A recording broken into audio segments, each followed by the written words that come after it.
Oi, eu sou o Maxon. Hoje eu vou falar sobre Under the Shadow. Não é todo dia que a gente tem a oportunidade de ver um filme iraniano. Esse Under the Shadow, que eu não tenho a menor ideia de como se pronuncia o nome em persa.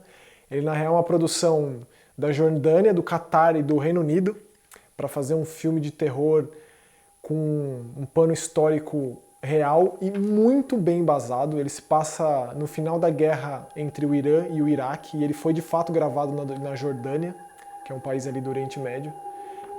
E nessa época existia um medo constante, durante toda essa época, né, que é uma das guerras mais sangrentas e horríveis da história da humanidade, existia um medo constante dos civis de serem bombardeados a todo momento. E a gente vive um pouco disso com uma mãe, um pai e uma filha novinha.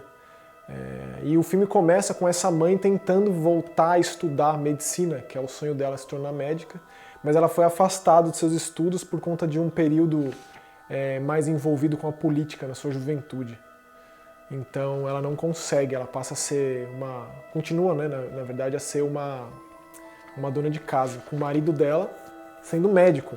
Acontece que o marido dela ele é chamado a prestar serviços na guerra, em uma região muito turbulenta desse conflito, e aí a gente passa a acompanhar uma rotina da mãe com essa criança de cerca de 8 anos de idade, por aí. O filme ele constrói essa rotina de uma forma muito bem feita. Assim. É um filme que tem cuidados nos detalhes. E o diretor desse filme ele tem muito mérito. Não que ele tenha experiência em filmes de terror, na verdade esse é o primeiro, mas ele é um baita cineasta, porque ele já dirigiu grandes produções de grandes artistas, tipo a Lady Gaga. Assim. Então é um cara envolvido nisso, que não caiu de paraquedas para fazer isso. É um cara entendido que resolveu contextualizar uma história de terror num conflito real, fazendo um filme que eu diria que eu não diria que ele é tão impactante ou tão significativo quanto um Babadook, mas ele cria uma história que me remeteu, assim, em particular, que me remeteu ao Babadook. Então, conforme coisas vão acontecendo, como por exemplo, toca a sirene e todos os habitantes desse prédio passam aí por um bunker subterrâneo até que a situação normalize, até de fato cair um míssil em cima desse prédio, que não explode esse míssil. Então a gente vê esse negócio, uma construção cenográfica espantosa, assim, de um míssil, parecido com aquele filme do Guilherme Del Toro, O Espinha do Diabo. E aí essa tensão traz coisas estranhas para a vida dessa mulher. A filha dela começa a conversar com amigos imaginários e dizer que vê uma mulher no quarto dela, passa a não conseguir dormir à noite. E isso afeta ela começa a ficar uma pessoa paranoica e neurótica e ter uma relação conflituosa e muito enervante com a filha, ficar irritada com tudo que ela faz e com o fato dela ter perdido a boneca. E ela falou que vê um djinn.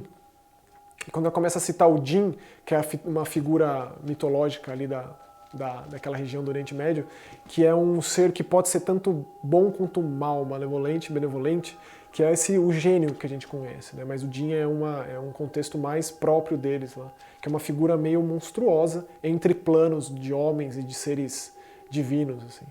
E essa menina disse que viu um djinn e que um amigo dela, um menininho que ela brinca no playground, disse pra ela que o djinn veio pra pegar ela e pra levá-la embora, assim. Então. E a mãe dela fica muito brava com o fato de amiguinhos dela terem falado isso pra ela e vai tirar satisfação. E ela descobre que esse menino ele é mudo, que supostamente teria dito isso pra ela. Então é uma série de coisas absurdas, sobrenaturais, excepcionais que vão acontecendo na vida dessa mulher que vão deixando ela maluca numa construção muito bem feita, assim, porque é uma relação muito próxima do diretor com essa mulher, com a atuação, que é uma atriz jovem, imagino que ela seja iraniana ou ali da região do Oriente Médio, mas ela é muito boa e a menininha também é muito boa, mas mais ela realmente se destaca. E aí conforme a situação vai se tornando mais calamitosa na vida real, com essa ameaça de novos bombardeios e o fato dela não querer sair de lá para ir para a casa dos pais do marido dela e ela querer ficar na casa dela, ela vai ficando paranoica e vai dando vazão a essas possibilidades sobrenaturais que vão acontecendo. Então o filme é muito sutil na forma como ele apresenta o sobrenatural e na forma como ele translada assim, entre o real e o sobrenatural, mostrando sonhos e lampejos, imagens e coisas assim.